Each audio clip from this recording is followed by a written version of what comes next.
The father of 18-year-old camp counselor Chloe Childress, who died during the deadly July 4th flooding in the Texas Hill Country, says outdoor warning sirens could have saved lives. This week on Inside the Investigation, investigative reporter Matt Grant explains how one community is rushing to prepare for future disaster. Welcome to the Investigates office. I'm Kelly Wiley, and I'm here with my desk mate, Matt Grant. Thank you for joining me here. Thanks so much for having me. I didn't have to travel a long way to talk to you. We didn't have to travel very far at all. Just go from my desk to here. It's kind of nice. It's a nice commute. Yep. But Matt, you have been staying on the story when it comes to these devastating flash floods that happened over July 4th weekend, the floods that killed 130 people, 27 of them Camp Mystic counselors and campers. What has it been like covering this story? It's been difficult. I mean, the scale of what we saw back in July, I mean, it was catastrophic and devastating. So many people were killed. Young children were killed. And after that, there were a lot of questions that were raised, legitimate questions about, did this many people need to die? And could something have been done, or a series of things could have been done beforehand that could have minimized the damage? And that's what we've really been trying to get at. That's the heart of it. After all of this devastation on behalf of the families, we're asking these questions, what could have been done differently? And that's really what we've been after and what we've been doing since the start. And it's been hard, you know, I mean, this is a very sensitive story, but these are important questions and they need to be asked.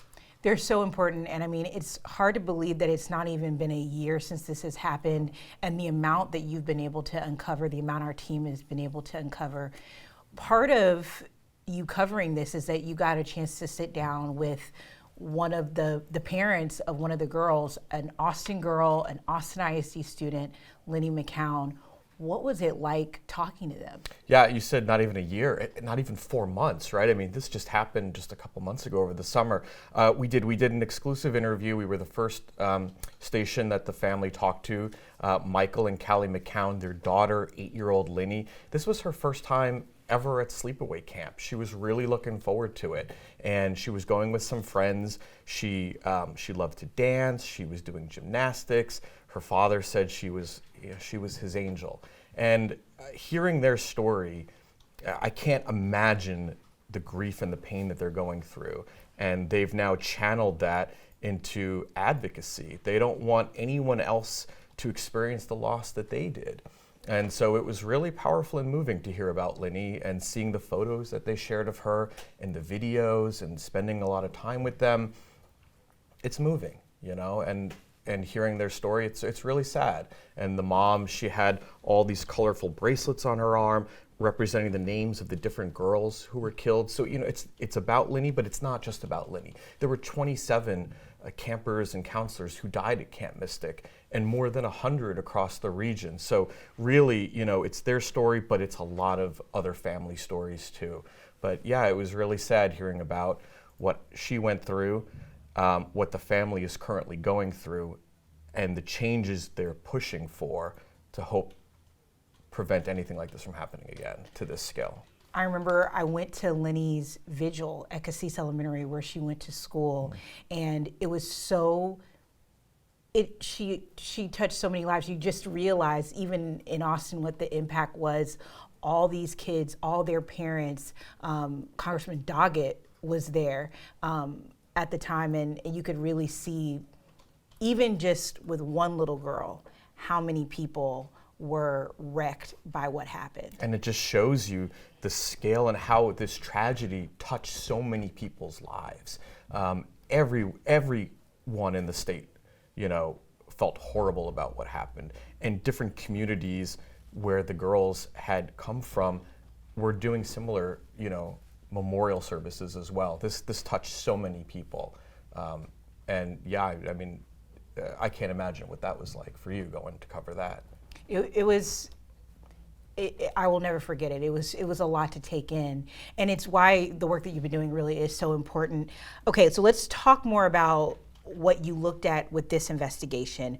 What made you want to focus specifically on flood sirens and the the impact or lack of impact that they had in this particular case? Yeah, so in the days after the flooding, there were a number of proposals that were brought up and talked about. One of them, I think it was on July 7th, Senator Paul Bettencourt, we talked to him, and one of the things that he was proposing just days after the flooding were sirens. Kirk County, the area where Camp Mystic was located in, they didn't have any warning sirens. This is an area where local officials said is among the most dangerous in the United States. It's in an area that is referred to as Flash Flood Alley. It's an area where local officials had warned just back in 2017 that there was the potential for, quote, monstrous flooding. People knew this was a dangerous area. And so part of that and the discussion after the flooding centered around a number of things, right? Camp safety changes. But another change that was brought up, which ultimately passed into law, was flood sirens. And the Upper Guadalupe River Authority faced a lot of criticism when lawmakers came to Kerrville and grilled them and said, why didn't you have flood sirens? They did apply for them over the years. There was concern and there was issues over funding sources. They applied for state grants. They were denied. They refused to apply for one recently last year because the funding levels weren't going to be enough. This was a very contentious issue, and because of that, we wanted to dive into it more. This really came up at the end of July during the Kerrville hearing. And when I was watching that, I was there, and when I was watching the back and forth with the UGRA director, and they were talking about flood sirens, that's when we kind of started thinking, well, how many other counties do have flood sirens? It was a big part of the legislation in one of the Senate bills that was passed, and so we wanted to take a broader look. How will this grant money affect them? Where are these sirens located? Which counties have them and don't? And so that was kind of the spark for this story. And it's incredible to think, like you mentioned, I don't think anyone who went out to Kerr from our station could understand in a place, like you said, where they're very used to flooding, and then they know that there's the possibility of it being extremely deadly and dangerous, that they wouldn't have them. It's hard to think about that. I'm curious though, what are there downsides to having them? How do they work? What's the conversation around whether or not they're effective? So advocates say they can be very effective, that it will create a loud noise. If you're outside, you'll hear it, you'll know immediately to get out of the area. And a lot of times the sirens are connected to river gauges and sensors. So when the river gets to a certain level, it will automatically trigger an alarm. And so advocates say this is a great tool, one tool of many, but one important tool that should be utilized in communities to mitigate risk. Opponents, though, will say, look, these sirens they can be very expensive. They require routine maintenance. They've been described as antiquated technology, especially when you compare them to more modern means like mobile alerts, text alerts. Senator Bettencourt, though, when I interviewed him, he held up his cell phone and he was like, look, we're too overloaded with these alerts. You get alerts for everything and people just end up tuning them out. Jaded to it. Right, so if you hear a siren, you're gonna automatically know, okay, danger, I gotta get out. And even if that's just a couple minutes, that warning time, he says, could give people enough leeway to get out of the area. So it's been a discussion, but one of the things that has come up recently in our reporting is that there are concerns, and among them is the siren sounds itself. So when you hear the siren go off, right, you might think, okay, danger, I got to get out of the area. Well, we went down to Martindale. They had two sirens that had just been kept forgotten about, dormant for years. And it wasn't until the July 4th flooding and a little bit before then that they realized we need to get these back up and working. We were there when they tested them in early October. First time they've tested them in years. They did two different tests. One was for a flood warning, one was for a tornado warning.